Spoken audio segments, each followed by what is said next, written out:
Nadia ke ce farin ciki na uwar gida, daga kina rufe babu zancen na yau amarya. Nadia na samu wanda ke so na gaskiya, daga ni ya rufe babu zancen ya yau amarya.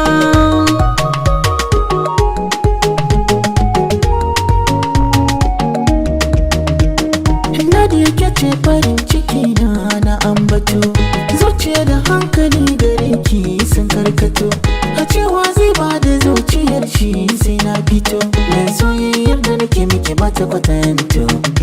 Mun kai makwara in kun ji bayani na a rayuwata, da komai ma a misalta na kan sai ke ban ba.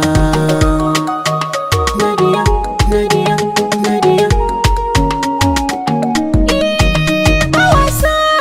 Amsa kiranka, ba jayayya damina da kaka, in kuma za ka so ina jiranka, masoyi na wanda bai da tamka.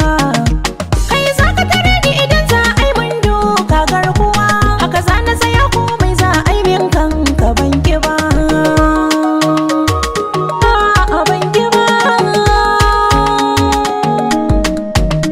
Soyayya ce ta saka ban ganin laifin Nadia, ko ina ɓacin rai in na gano ta saka ni dariya.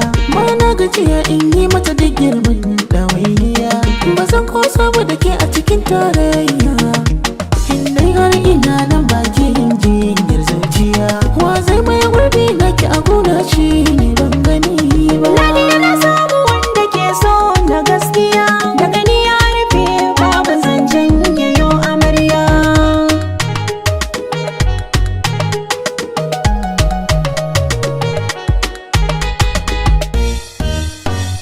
Nadia ke ce farin ciki na uwar gida. A duniya ban ga kamar shi masoyi ba, da daɗi ko wuya ba zai guje ma ba, in ka mata hanya ba zai ki nuni ba, wanda ya samu wannan ya gode raba. Ni na samu taugata in nuna muku marhaba, komai ta hada ba mu kusa gunta ban gani ba. Nadia, Nadia, Nadia. Idan za a kwatanta shakuwa tantabaru, da lashi aka ambata fage na dabaru, mutum mai tambaya shi zai karu, da daidai a hada a hankali sun taru. Ko da ka tafila an ka kira ba za ka turo, kowaye zai kawo kushen ka gare ni ba zan ji ba. Nadia, Nadia, Nadia. Nadia ke ce farin ciki na